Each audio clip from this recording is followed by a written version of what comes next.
a ghost town. Y'all ain't playing my sounds. Don't tell me to calm down. Don't tell me to calm down. Only time I go backwards is when I wanna moonwalk. Don't test me, my mood's wrong. Don't test me, my mood's wrong. We are who we say that we are. Yeah, we're lost in the stars, and it's all from the start. Never running no pace, never on the right page. But we still read that book, and we still run that race. Ay, Mississippi Racer riding out, no shortcuts, no time for that. Mississippi Racer riding out, till the wheels fall off, I'm driving that. Mississippi Racer riding out, we'll stop burning, strike the match. Mississippi Racer riding out, red light, green light, red light, good night. Ay, red light, green light, red light, good night. Red light, green light, red light, good night. Red light, green light, red light, good night. Red light, green light, red light, good night. Time to chill, don't sweat it.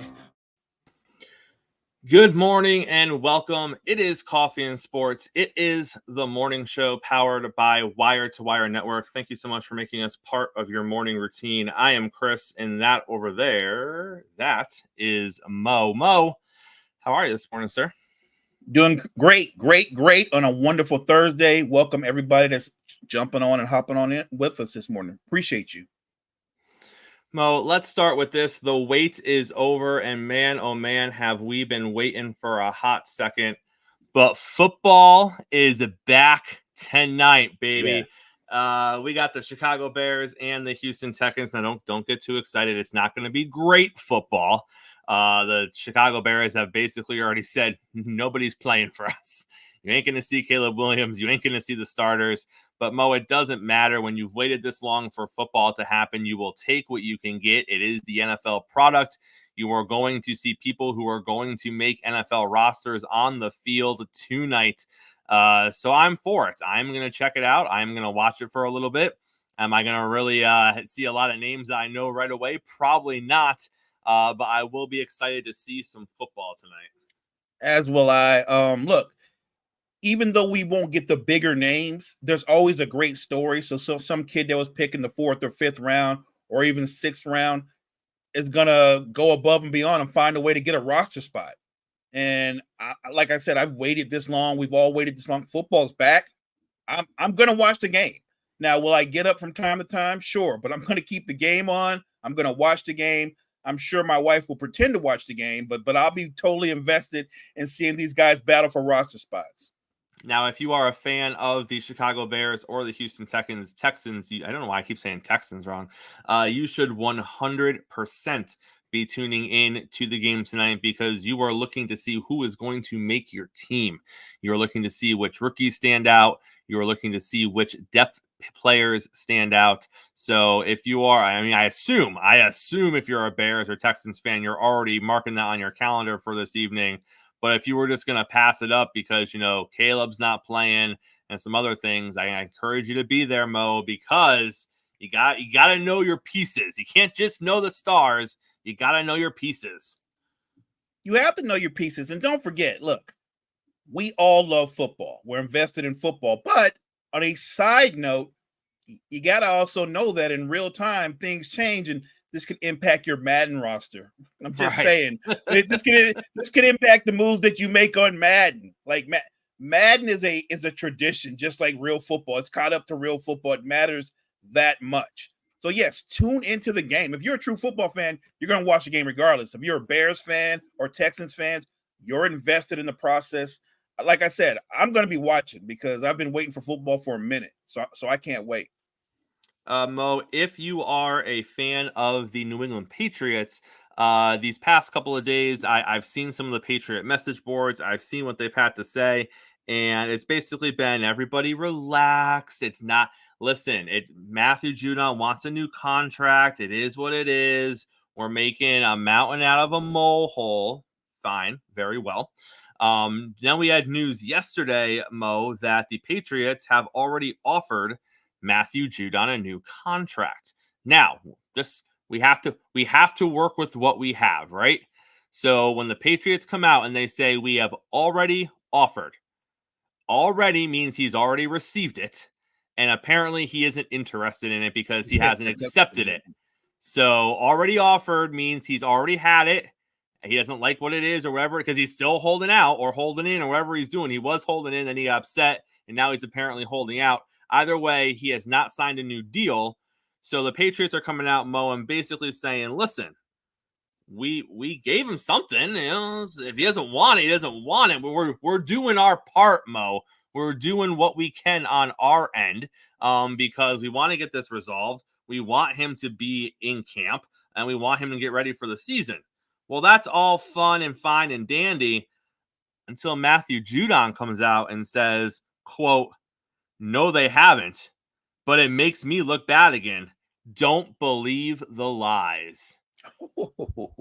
So apparently, Mo, to believe who you want to believe. Do you want to believe the Patriots who have said an offer has been made? Do you want to believe Matthew Judon, who came out on social media and basically said, no, they haven't? Stop believing the lies. Mo, this is getting a lot worse before it's going to get better if this is actually true. If the Patriots did not offer him a new contract, like reports were coming out yesterday, and Mo, I'm not talking about no-name blogs. I am talking about NFL media reporters reporting yesterday that people within the Patriots have already signified he's been offered a new contract and the ball is in his court. And now Matthew's coming out and saying, no, I haven't. Stop lying about it. Stop making me look bad. Because that's what it does. It pivots the story, Mo, when you think, oh, he's been offered a contract. Oh, and he's still holding out. Okay, now he's just greedy. Now he just wants so much money that it's not even realistic for the team. But now Matthew's going to come out and be like, pump the brakes on that. I wasn't offered a damn thing. Stop lying on my name. This is getting bad, Mo. No, it's getting horrible because now you have a fractured relationship with the front office, with management, and there's distrust there. And to your point, when you come out and you say they're lying, that now you're getting into a social media war and a back and forth. That's a big, lying is a hard accusation. And I don't know how the Patriots are going to respond to that. And maybe with Judah saying is, they offered me the same thing they offered me at the beginning of the camp, but I told them I didn't want it. Like it's not a new deal. It's the same deal they offered before. Stop lying. You offer the same stuff. Look, I thought Brandon Ayuk's situation with the Niners wasn't great, but it's a lot better than what this is. He's out and out calling the front office liars. That's not a good vibe at the beginning of training camp. And remember, Ayuk towed that line, Mo. Ayuk was posting reports from NFL media writers saying that the Niners were exploring a trade offer with him and all this stuff. After they said they weren't looking to trade him, right. He then apparently went out and found some receipts. And that's all he just posted. He just posted the screenshots of the articles. He didn't use the word "you're lying." We know what he was insinuating, right? But he was like, "Nah, I'm gonna stop one step short of actually saying it. I'm just going to show you what I saw." Matthew Judon said, no, I'm going to call you a liar. You didn't do that. You're making me look bad. And it's rough to say that the Judon situation might be worse than the San Francisco situation when we have seen the absolute train wreck that Ayuk has been, which has gotten progressively worse as the offseason has worn on. Literally from the week after the Super Bowl until about a week ago, every time we talk about it, it gets worse and gets worse and gets worse. It does. But he still somehow didn't cross into the territory that I feel like Matthew Judon and the Patriots are in this morning, because someone's lying. Someone is flat out lying. Either the Patriots did not offer him a new deal, and they're lying about it to save face and make their own player look bad, a player that it appears, for all intent and purposes, they want to keep. Or Matthew Judon is lying, and he is trying to make his franchise look bad, which would have to signify he doesn't want to be there anymore.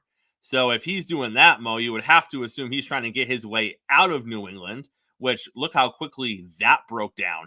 Right. So either way, not a good situation, regardless of which one is actually not being truthful with this situation.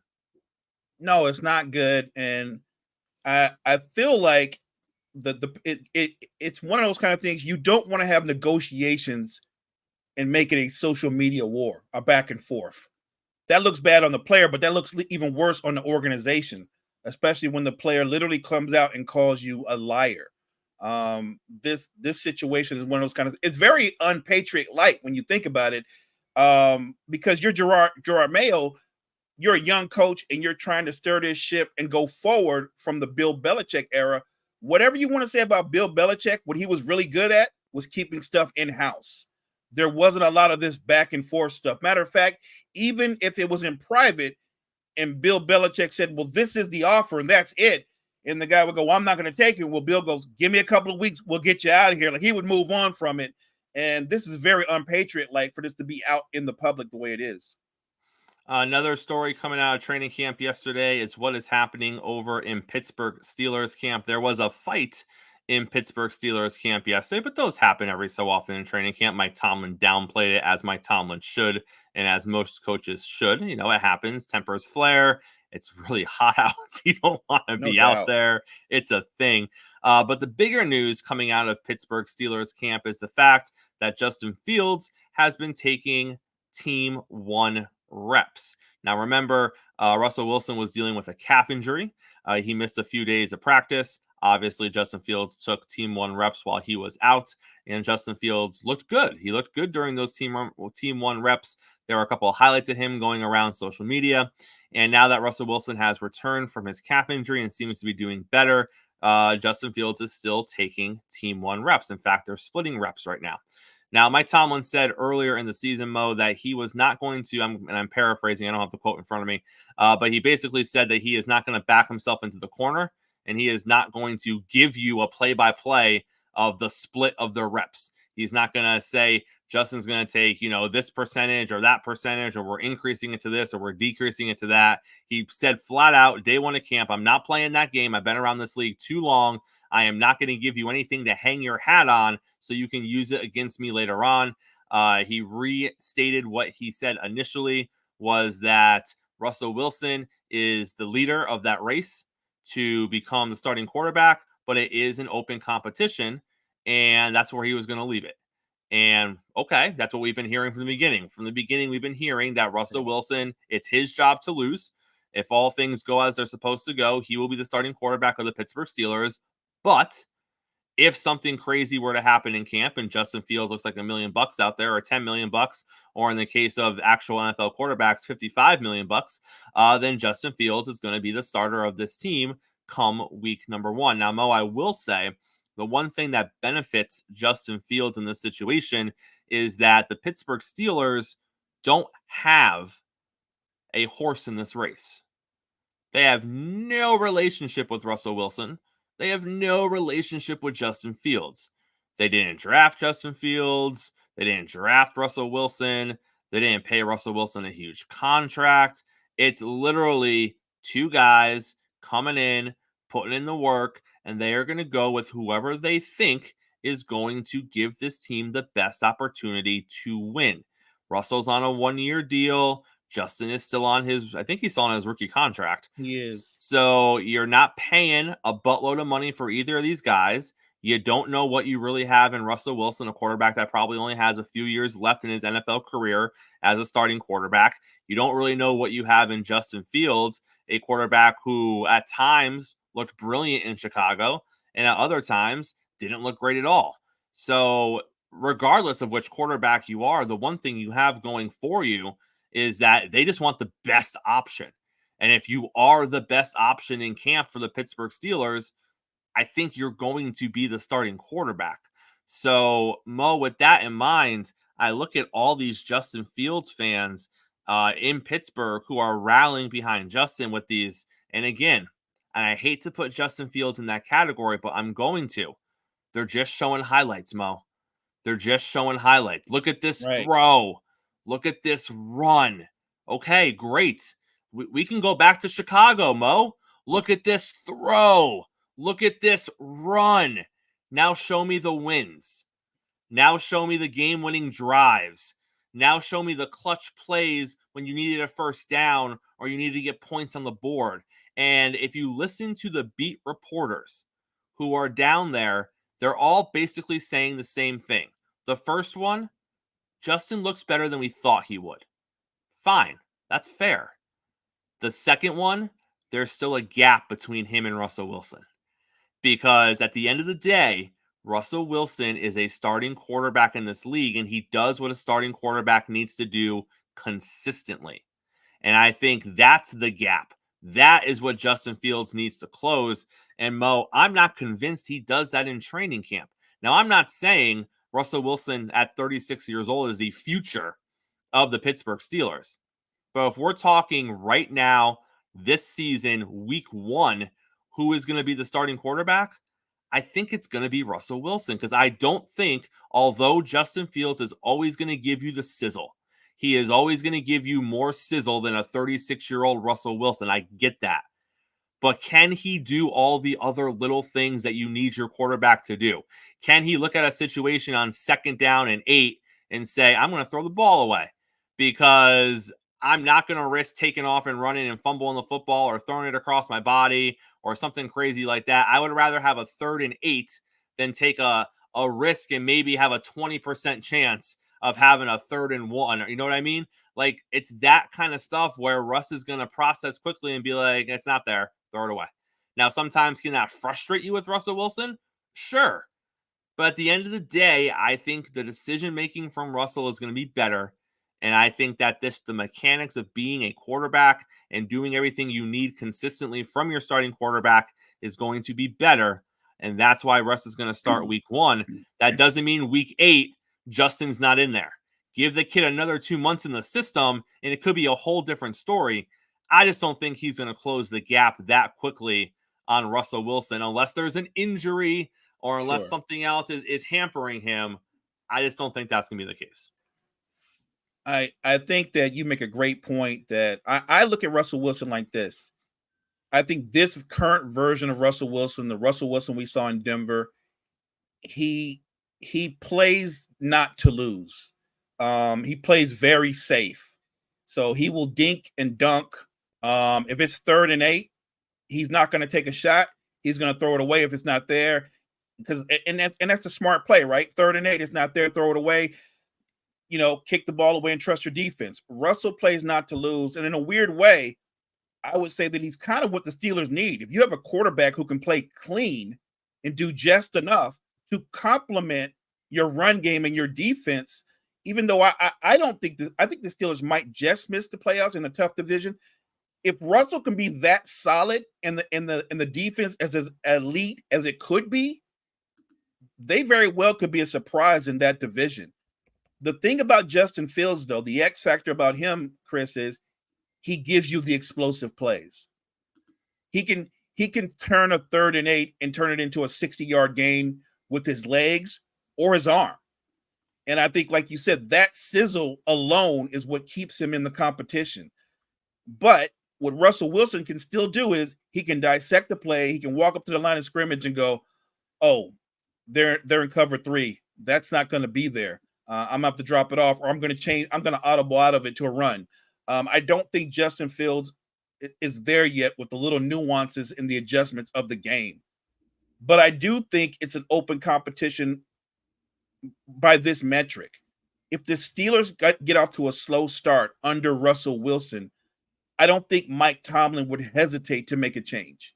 I think Mike Tomlin's the kind of guy, okay, we're 2-4. I've seen enough.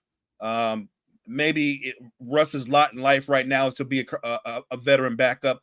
Let's move forward. So I do think a slow start, and you will see Justin Fields. But if Russell Wilson is rock solid, like he's capable of being, I don't know if Justin Fields touches the field at all.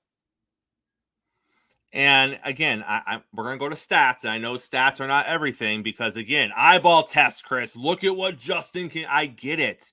Justin is a dynamic athlete. Obviously, your offensive, your ability for the big play and your ability to be more dangerous on a consistent basis on offense is going to be better when Justin Fields is in there. I understand that. But you have to look at the Pittsburgh Steelers, Mo, and let's just start with who they are. Look at their quarterback history. Take out Cordell Stewart. Where's the flash? Where's the sizzle? Where's the high? It's never been there. That's not who they are. They are a grinded out, workman-like team They have always valued the running game. They've had weapons on the offensive side of the ball, particularly at wide receiver. And what happens when those weapons at wide receiver become a headache? They get rid of them because their mindset is, we're not going to be about that. We're not about the noise. We keep pushing forward. We are one. If there is a squeaky wheel, we'll let it squeak for a minute or two. But if we can't get it oiled up and get it right, it's no longer going to be here. Right. That is the mantra of the Pittsburgh Steelers. They are still living in that steel curtain era. They have one of the best defenses in the league last year. They're going to have one of the best defenses in the league this year. They arguably had the defensive player of the year playing on their team. Did he win that last year? I thought he won it last year. No, he won it last year. They have the defensive player of the year playing on their team. So you look at them, and that is their formula for success. They have a strong defense. They have a running attack that they're comfortable with, and they need a quarterback that can keep everything moving and keep everything on time. You look at Justin Fields in his career in Chicago. He played 40 games. He started 38 of them. His touchdown to interception ratio was 40-30. 40 touchdowns, 30 interceptions. He's had 3 seasons of 10, 11, and 9 interceptions. That's not what you are looking for. Oh, and by the way, last season when he only had 9, he only started 13 games. Had he played a full season last year, he would have had another season of double-digit interceptions. That is not the Pittsburgh Steelers brand of football. The Steelers do not make mistakes on offense. What the Steelers do is they wear you down on offense. They're a second quarter team because that's when the running game is going to wear you down. That's when you're going to see the big gashes coming from the running game.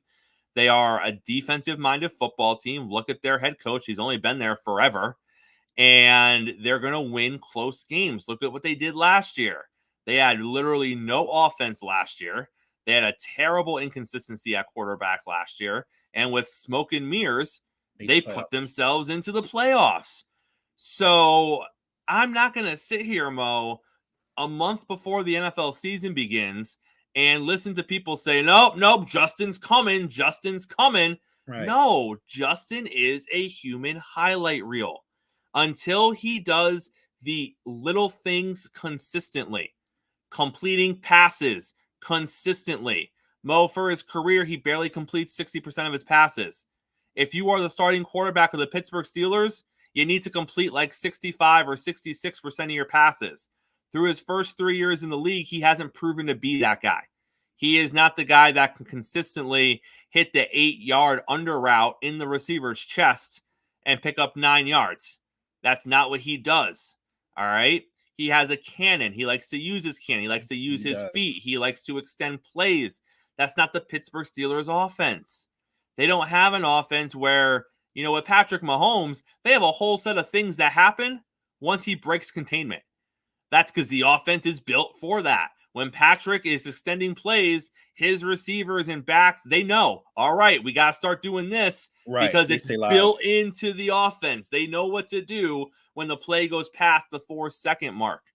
They're not creating an offense in Pittsburgh that is supposed to survive after the 4-second mark. Yes, there are some great things Justin can do athletically, but I just don't think by week 1 he's going to be where he needs to be to replace someone that's going to be the model of consistency that is what Russell Wilson is. And it was, I didn't think it was. It was Myles Garrett. It should have been TJ Watt. TJ Watt should have been the defensive player of the year, but it went to Myles Garrett last season, which goes to show you that's crazy. How much these awards really matter. Because I remember doing the show now after Garrett won it, and we argued. We were upset that it didn't go to Watt. You know what's crazy is, look at the second half of Cleveland's season or the end. You just didn't hear Myles Garrett name called often. Like what he did in the first half, you thought he's going to run away with Defensive Player of the Year. He didn't. He just wasn't nearly as impactful down the stretch. The defense wasn't nearly as good. If he won it based off what he did the first half of the season. He looked great the first half of the season. He did. In my head, though, I really believe that Watt had won it, and it's crazy that I got nothing against Myles Garrett because he's a beast. He's a monster. But I digress. Look, the bottom line is this: everybody out there listening, we're not anti Justin Field. I'm not. I've got no dog in this fight. But I think he'll be the starting quarterback next season. I think it'll be his team next season. And he may very well be the starting quarterback if Russ isn't at least Russ. He's got to be at least Russ from Denver to hold on to the job. If he's going to turn the ball over, if he's going to be erratic, then Justin Fields will get his shot this season. But right now, to me, I think Tomlin, it's truly an open quarterback battle, but I do think Tomlin is the reason why he put Russ in the lead is because he trusts the hand of a veteran quarterback. Let's not forget, Russell Wilson in 15 starts last season led Denver to a 7-8 record. Obviously not great before he was benched. But in that, just under 2 games under a full season workload, 26 touchdowns, 8 interceptions. By all his metrics, he was a top 15 quarterback in the NFL. Record-wise, not there. In big moments where you needed Russ to push the ball, he didn't push the ball. But we also have to look at this, and this is going to be kind of a tell-all. How much of it was Sean Payton not liking Russell Wilson? How much of it was Russell Wilson just doesn't have that gunslinger, that killer instinct anymore? We're going to find out pretty early here in Pittsburgh because, a lot of the conversation once Russ leaves Denver was, well, clearly Payton didn't like him. Did Payton just want a guy that was going to go out there and run his system the exact way that he wanted it? And, Payton's the one calling those 4 or 5 yard passes. Russ isn't calling those. So would Russ look different in a system that allowed him to open it up a little bit more? I think the truth lies somewhere in between. We saw in Seattle that Russ lost some speed off the fastball, if you want to use that comparison. He was already sliding a little bit in his back years in Seattle. He wasn't the quarterback that he was earlier on in his career in Seattle. So I don't think we're ever going to see peak Seattle Seahawk Russell Wilson again. But Mo, I have a sneaky suspicion that we're going to see a Russ this year that was better than what we saw last year in Denver. I think he has one more gear left higher than what we saw in Denver. And I think in a lot of ways, he wants redemption, right? Because the last couple of seasons, people have written him off. He's washed, right? He's not that good a quarterback. I'm with you on the situation in Denver. Some of the things that happened in Denver, Russ kind of created for himself. When you do that thing where you've got your own office and you've got your own group of trainers and you work out separate from a team. If I'm a head coach and I'm coming in, I'm not liking you right away. I don't even know Sean Payton, but you knew that wasn't going to go right. I mean, I think Sean Payton walked in immediately like, I don't like that guy. Right off the bat, he didn't like him. And from there on, the relationship was downhill. I call the plays. You run the plays I call. Because I watch more than a few Broncos games. It's 3rd and 5. And Sean Payton would call a 3-yard out. And Russ would execute it. But it's a 3-yard out and you come up short. Like Sean Payton also called a very safe, not to lose football game. And it worked to a degree, but it worked just enough to where they couldn't make the playoffs. So I'm with you. I think the truth with Russ going forward lies in the middle.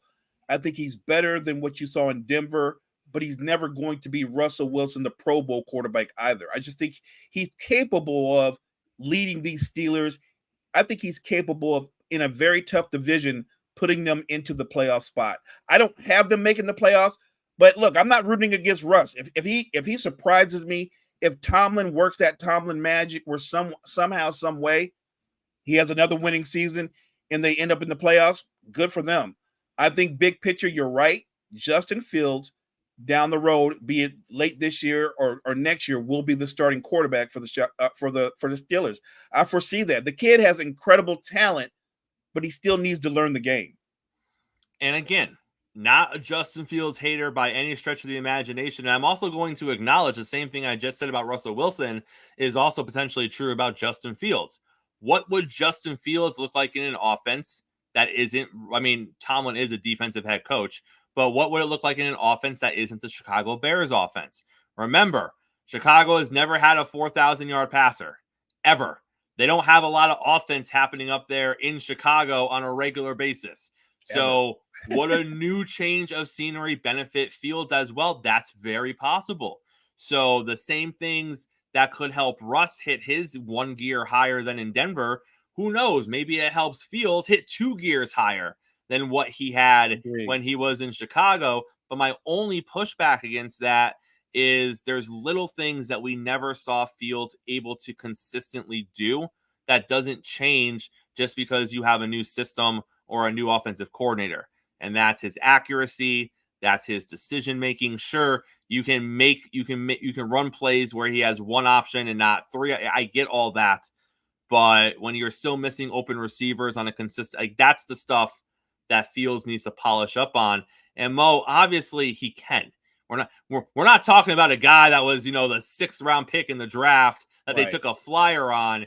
He was a coveted product coming out of college. He isn't a nobody. So I do think that we are going to see Justin Fields at one point be the starting quarterback of the Pittsburgh Steelers, because if they don't make the playoffs this season, I think they don't bring Russ back.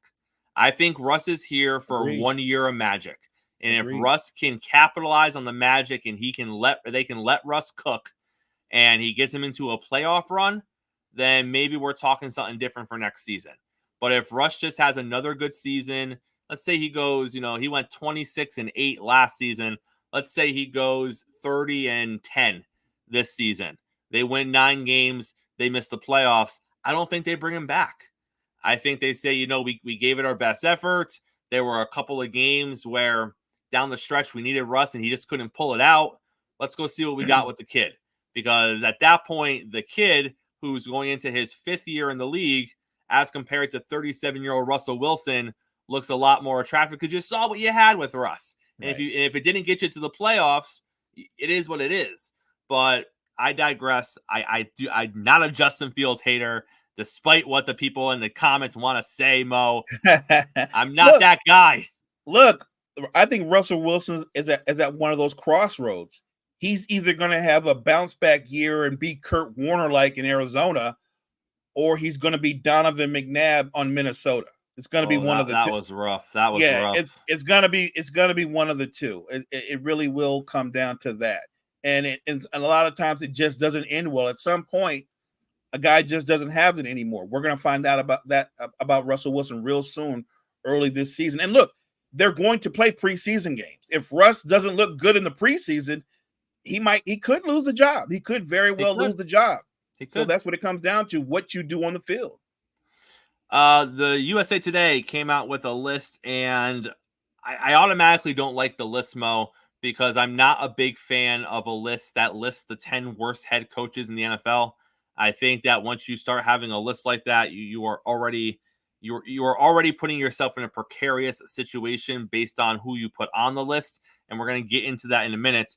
But the first thing we're going to do is we're going to look at the 10 best head coaches in the NFL coming into the season, according to USA Today. We're going to go 10 through 1. We're going to start off. Number 10 is head coach of the Buffalo Bills, Sean McDermott. I already have an issue with this list. Sean McDermott, he's not a top 10 coach in the NFL. I will die on this hill. You can call me a hater of the Buffalo Bills. Maybe I am, Mo. If you told me 3 years ago Sean McDermott was a top 10 head coach in the NFL, I would have said yes, absolutely. But now 3 years after that, you're going to sit here and tell me he's a top 10 head coach. He has barely figured out his side of the ball in Buffalo. They have a good defense, but they have an inconsistent defense. And with one of the greatest quarterbacks in the league, you've done nothing since that moment with Mahomes. Absolutely nothing. And I would argue that Josh Allen looks worse since Brian Daboll has left than anything else. And that all falls back on the purview of the head coach. How do you have the talent that is Josh Allen? And he literally went from a duel with Patrick Mahomes, and you walked out of that as you're in your Super Bowl window. The Bills are a Super Bowl contender. Josh Allen is the second or the 1A quarterback in the NFL, and you've done nothing with it since. You can't figure out your offensive line. You can't figure out your running game situation. You have had talented backs on your football team, but you still digress to letting Josh Allen run the football because you're trying to keep him happy. I want him happy too, but I want him playing consistent winning football. And he doesn't need to be a part of the running game, Mo. And he was banged up last season from being a part of the running game. He shouldn't be. He's not top 10. Top 15, I'll take it. He's not top 10.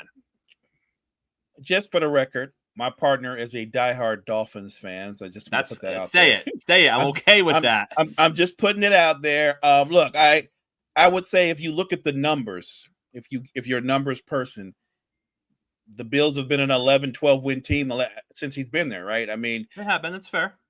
Well, it's fair, but it's also interesting because we kill Mike McCarthy, don't we? I mean, he gets killed in Dallas, and all they do is win 11 or 12 games, win a division, and they don't win when it matters in the playoffs. I think Sean McDermott has had a similar run, except he doesn't have a Super Bowl in his resume like Mike McCarthy. So I don't think he's a bad head coach. I just don't think he's a top 10 head coach. And before we even get further into this list, I'll spoil it for you right now. Mike McCarthy is not in the top 10 on this list. So that's interesting. McDermott is in, but McCarthy's out, and they've basically done the same thing the last 3 years. And I would take Mike McCarthy over Sean McDermott. I think Sean McDermott's probably top 13. I don't think he's in the bottom half of the league. I think he's a top 15 head coach. I don't think he's a top 10 head coach. Number 9 is DeMeco Ryans. I have no issue with him being there, Mo. He did a great job with the Texans last year. No, I'm a big fan of DeMeco Ryans. This guy right here, he's not just a natural motivator. He's a natural leader. I think people buy into him, not just because he was a former player, but he's got a mindset. He's got a system. I love it that everybody embraces his way of thinking. So yeah, he has a very infectious way of gathering people and making guys believe in what he's about. So yeah, I have no problem with DeMeco Ryans being at 9. In some ways, I think when the season is done, he might be higher. The Lions head coach Dan Campbell is number 8. At number 7 is Bengals head coach Zach Taylor. I do not believe he is a top 10 coach in the league. I don't know if Zach Taylor is a top 15 coach in the league. I think there is a head coach in his own division that is much more deserving of being talked about as a top 10 head coach, and that is the head coach of the Cleveland Browns. Look at so take both situations, right? Zach Taylor loses his starting quarterback in Joe Burrow. Right. I believe is it Kevin Stefanski who's the head coach over there in Cleveland? I don't know much about the Browns. I think it's Stefanski. We got Cottrell in the chat. Cottrell will tell me if it's Stefanski over there in Cleveland. But the head coach of the Browns also loses his starting quarterback. And then he goes through a merry-go-round of quarterbacks. Yes, and what happens? They still find their way to the playoffs. The Bengals lose Joe Burrow, and the wheels completely come off of the train, and the Bengals are a train wreck of a team. Now, those are both situations where you lose your starting quarterback, your franchise guy. But you want to tell me Zach Taylor is the 7th best coach in the league coming into the NFL this season, and a coach in his same division in Stefanski isn't in the top 10 after what he just did last season? Because again, this is a list not about the greatest of all time, Mo. This is a list about going into this season, which means your most recent body of work is what's going to be under the microscope more consistently. And if you're looking at Stefanski in Cleveland, I didn't even talk about the fact that you lost maybe the best running back in the league behind Christian McCaffrey early in the season. Right. I didn't even talk about the other injuries that they suffered on the defensive side of the ball. And despite all of that, and on their 4th quarterback, they're a playoff team. But you're going to put Zach Taylor as the 7th best head coach in the NFL. I don't know where that came from, Mo. So I got a problem with that just because of if what we said about McDermott is true, and I believe it to be so, he's not better than McDermott. I'm not going to put him ahead of McDermott. He's not better than McDermott. So yeah, the list is already frayed. Number 6 is John Harbaugh. Number 5 is Matt LaFleur with the Packers. I've never really been a Matt LaFleur guy personally. That's just my personal preference. I don't have anything to really back that up. Like sometimes you just think people are overhyped. I just think LaFleur is overhyped for some reason. Kyle Shanahan is number 4 on this list. I don't know why he is number 4. Tomlin is 3. I would definitely switch them around. I like Mike Tomlin. I really, really like Mike Tomlin. And I understand what he did last year with the smoke and the mirrors. And I know I just said your most recent body of work. What was Kyle Shanahan's most recent body of work? He was in the Super Bowl, Mo. Losing to Patrick Mahomes, man. Come on. Remind me. This is one of those situations where whoever made this list, they don't like Kyle Shanahan. It's just They do not. And it's just that cut and dry. And everybody knows Mike Tomlin might be the most likable coach in football, period. And I have nothing against Mike Shanahan or Mike Tomlin, but he shouldn't be ranked ahead of Kyle Shanahan. He just shouldn't be. We're talking about what you just did, your body of work, and what people project you to be going forward. Probably Mike Tomlin should not be ahead of him. Sean McVay is 2. I love what Sean McVay did with the Rams last year. I think the Rams are going to be a threat in the NFC this year, but I still would have had Shanahan at number 2 and McVay at number 3. And then, of course, we know Coach Reid is number 1, as he should be on this list, Mo. Big Red. I'm not shocked at all that Big Red is sitting on top of the list. Deservedly so. Get your flowers, Andy Reid. He's been a great coach, a great quarterback whisperer, if you will, for years. I follow Andy Reid from the Eagles to where he's been. Just watching what he did with McNabb, what he did with Michael Vick for a couple of seasons, how he resurrected him. Andy Reid just knows offense. That's all I can say. He just knows offense. And putting him with Patrick Mahomes, it's the perfect storm. It really is. So Big Red, they just two-peated. They're trying to three-peat. Deservedly at the top. I would have had Shanahan second. He lost in the Super Bowl to Andy Reid. Second. 4th. But he's 4th, though. Yeah. Like I said, as much as people like Andy Reid and Mike Tomlin, they don't like Kyle Shanahan. Let's take a look at the 10 worst head coaches in the NFL, according to USA Today. The number 10 is Mike McDonald, coach for the Seattle Seahawks. I don't know what if you're a brand new head coach and you don't have a resume. I don't know. I mean, I'm guessing that they ranked everyone and they had to come up with like the bottom in the league. Right. But there's some guys on this list that they shouldn't be on this list. We haven't seen enough from them to say they're the worst head coach in the league, which is why when they do it separately and you give me the 10 best and the 10 worst, I feel that's absolutely ridiculous. Mike McDonald's number 10. Dave Canales with the Panthers is number 9. Antonio Pierce with the Raiders is number 8. I have an issue with Antonio Pierce being on this list. I think what he has done with bringing that Raiders team together should be commended. I know that you're not seeing the results on the field, but how are you going to see the results on the field when they have no team around them? Like, he doesn't have, I think he has 7 different quarterbacks in there that might be starting this season. None of them are really any good. Like, his owner and his GM hung him out to dry in the draft, basically hoodwinking him into thinking they were taking one player, and then they said last minute, we're taking another player. I'm still convinced there was a coin toss because no one makes that up, Mo. There was a coin toss in that war room. No one makes that up. That's why he went and basically apologized to the player that he thought they were going to draft. Right. Todd Bowles is number 7. What did Todd Bowles do? What did Todd Bowles do to anyone? Are we killing Todd Bowles?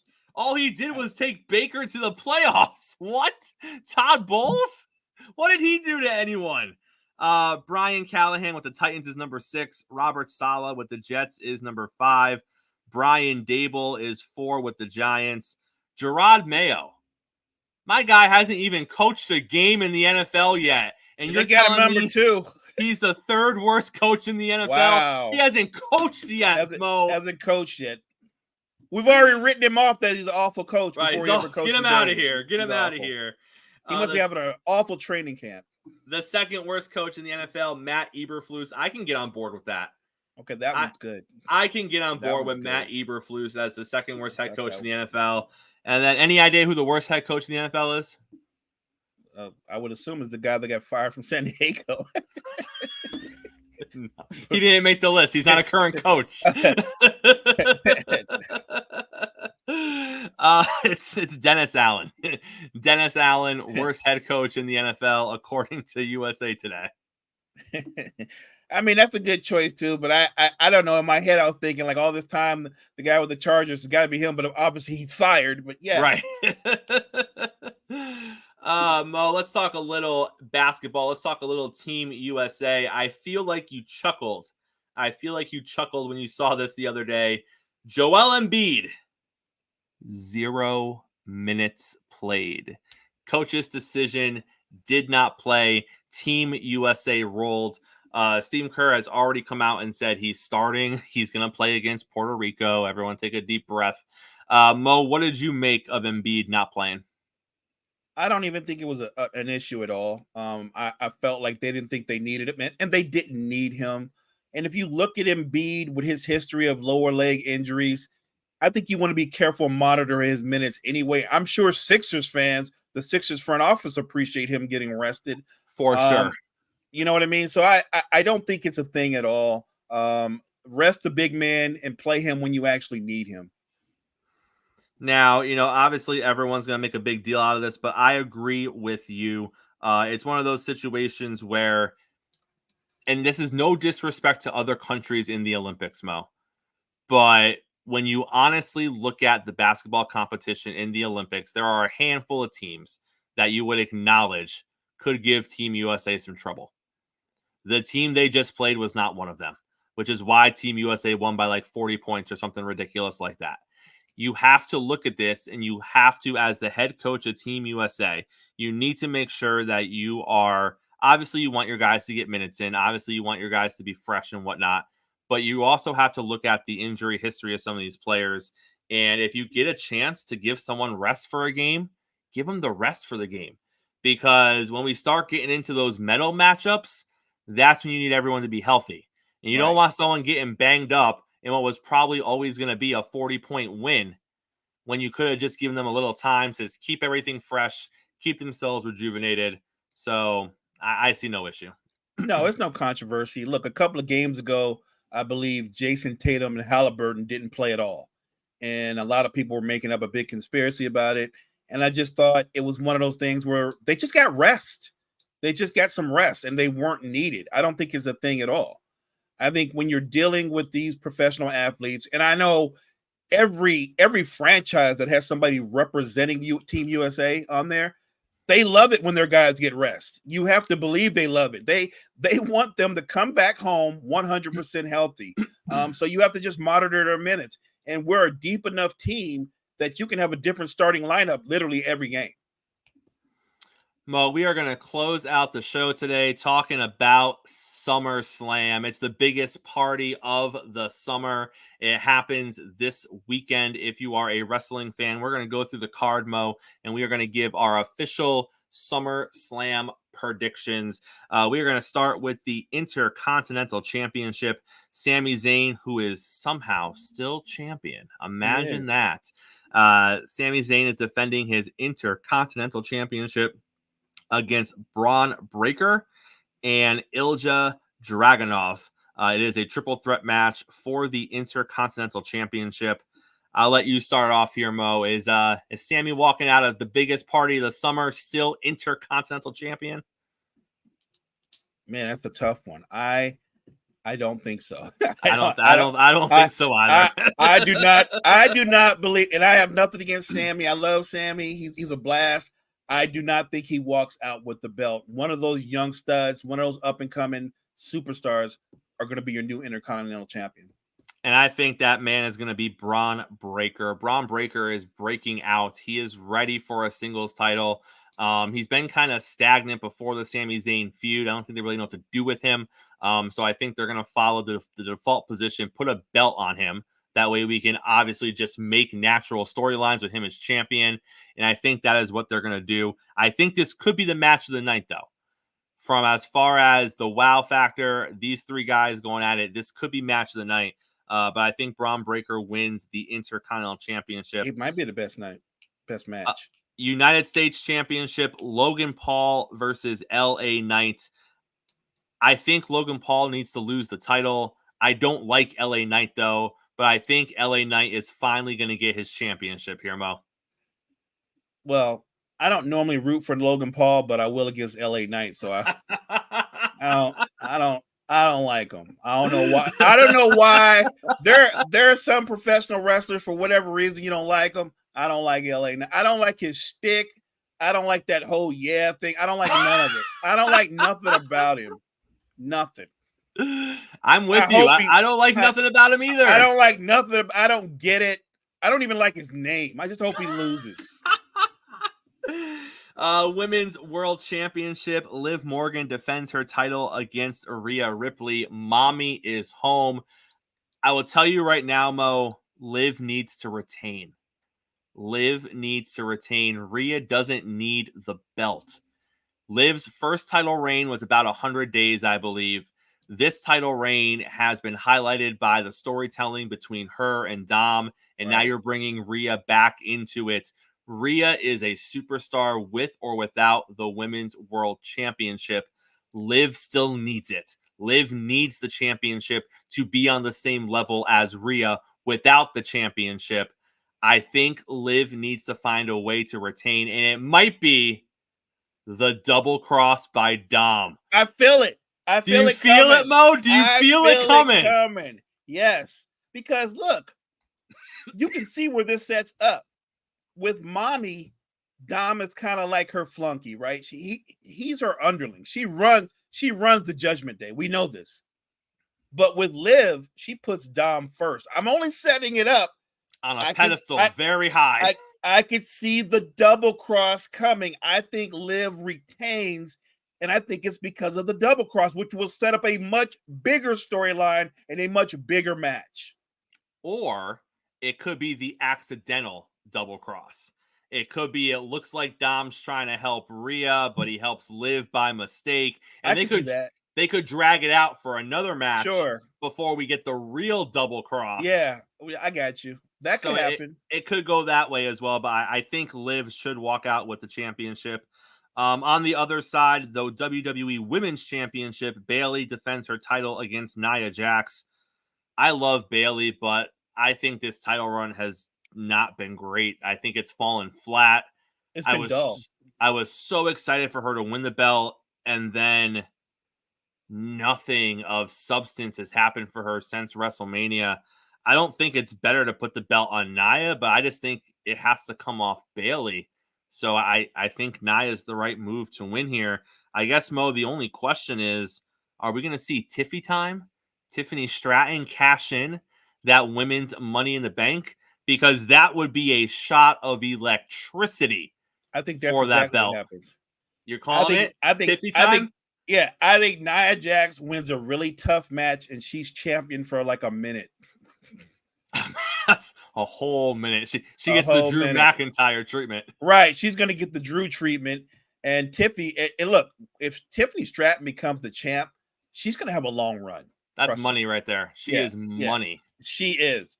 Yeah, she is. She's whatever that it thing that Charlotte Flair has, that Mommy has, she has it. I cannot wait for Charlotte Flair to come back. Side note, by the way, I love Charlotte Flair. Oh my gosh. World Heavyweight Championship match, Damian Priest versus Gunther. I don't know how Priest retains. It would have to be interference if he did. That's the only way to do it and not make Gunther look weak. But haven't we been building to this moment? Haven't, like, literally from the start of Gunther's reign as Intercontinental Champion, hasn't this been the moment we've been building to? That moment for him to become a World Heavyweight Champion. Right. And the belt is on someone, where if Gunther goes in there and just dominates the match, you're not mad about it. I mean, if he just runs roughshod all over Damian Priest, you might walk away being like, it sucks for Damian. but you're not mad about it because it's just Damian Priest at the end of the day. Because I don't think they've built him into something bigger than that during this title reign as World Heavyweight Champion. I still look at him and I say it's just Damian Priest. And Mo, maybe you disagree. He shouldn't be chokeslamming anybody. When I see Damian Priest chokeslam people, my first thought is, why is he trying to be Kane or The Undertaker? He is not the chokeslam kind of guy, in my opinion. It bothers me every time he does it. But I think Gunther wins the World Heavyweight title. I agree. I think Priest loses the belt. I think Gunther starts what's going to be a long run. Then we have the undisputed WWE Championship, Cody Rhodes versus Solo Sikoa. And dear God, this is basically the only reason I am watching this pay-per-view. I want my tribal chief back. I want to see Roman Reigns. I want to see a situation where it looks like through hook and crook, Solo is about to become the undisputed WWE champion. And then Roman's music plays. Heyman is with him, grinning from ear to ear, because we haven't seen Heyman since he was put through that table by the New Bloodline. That's the moment that I want to happen this weekend. That is what I want to see, is Roman stopping Solo from becoming the champion, because I don't think the next incarnation of the Bloodline storyline needs the belt. I think it would do a disservice to the championship to put it into the storyline. There's enough there without it. Let Cody continue his reign. Don't take the belt off Cody just to put the belt into the middle of the Bloodline feud. We can do that later. So I want to see Solo about to win and Roman cost him that. I'm with you. I think the Bloodline through hook or crook interferes, sets Solo up to win. Reigns gets involved, ends up super punching Solo. All of them. Or maybe everybody gets them, a spear, the whole nine. But the point is, I think you're right. The Bloodline doesn't need the belt. I think what's going to happen eventually is the Bloodline will eventually win one of the tag belts. That'll be their belts. But they're not going to have one of the bigger belts. I think the bigger belts, they don't get into that storyline until Reigns is ready at some point down the line to challenge Cody Rhodes himself. But that's going to play out over a long storyline. Remember, we are closer to the beginning than we are to the end. And everybody needs to know that. To see that. Don't forget. Continue to see it. Don't forget, at some point, and he's going to be involved, the final boss will come in. And that's right. Don't forget. Don't forget about The Rock.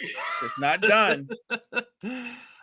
Maybe outside the Bloodline, the best storytelling in WWE right now is CM Punk versus Drew McIntyre. It is real. It is personal. It has been so well done. Seth Rollins is the special guest referee for the match. I might come across here as upsetting some fans. McIntyre has to win. CM Punk has done so much to Drew. He has cost him at every turn multiple WWE championship opportunities and actual titles. CM Punk has cost him.